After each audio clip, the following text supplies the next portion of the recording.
কবরের ভোট দিয়ে ক্ষমতা যেতে চায় না,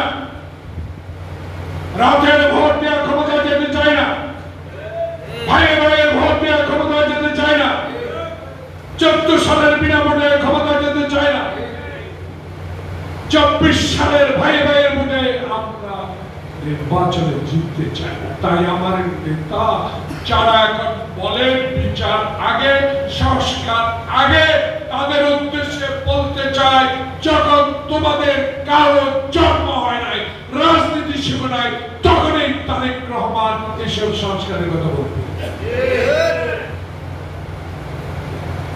অতএব শুরু করে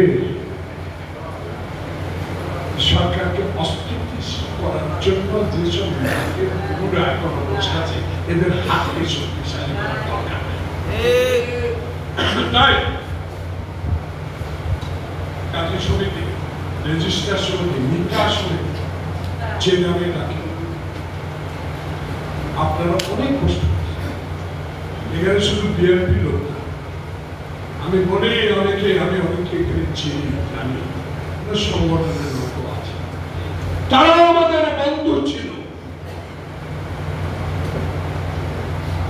বন্ধুত্বের হাত আমরা হিন্দুস্তানকে বাড়িয়ে দিয়েছিলাম। আপনারা গণতন্ত্র দেশ হবেন, বাংলাদেশ হবে হাসিনার গণতন্ত্র, সেই বন্ধুত্ব আপনার কাছে চাই। আপনার হাসিনাকে আশ্রয় দিয়ে এসএসএফ এর মতো শক্তিশালী পাহারাদার দিয়ে তাকে রক্ষা করছেন, আর সেই আপনাদের সীতাতা কেন্দ্রিত কক্ষে বসে বাংলাদেশের মানুষের বিরুদ্ধে এখনো উস্কানিমূলক বক্তব্য দেবে, আর তার দ্বারা অর্জিত অবৈধ অর্জিত কোটি টাকার মালিকেরা চোরা গুপ্তা এখনো ঢাকায় মিছিল করবে। উপদেষ্টা জাহাঙ্গীর, আপনি আমার বন্ধু মানুষ, আপনাকে বলে দিন তারা কোত্থেকে সাহস পায়।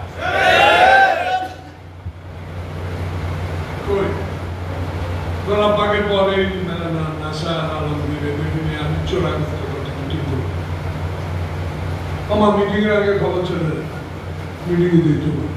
এখন কোথায় সেসব গোয়েন্দারা? শক্তিশালী হন, কারণ আপনার প্রতি অগণিত মানুষের সমর্থন আছে, আমাদের সমর্থন থাকবে।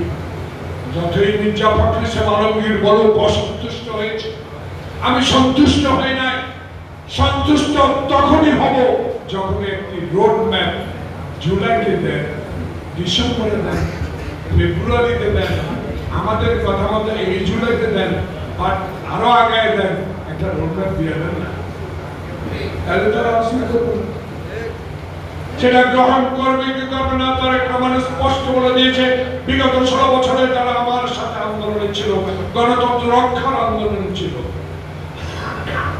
ভোটাধিকার ফেরতের আন্দোলনে ছিল, তাদেরকে নিয়ে বসে আমরা সিদ্ধান্ত নেব আগে রোড ম্যাপটা।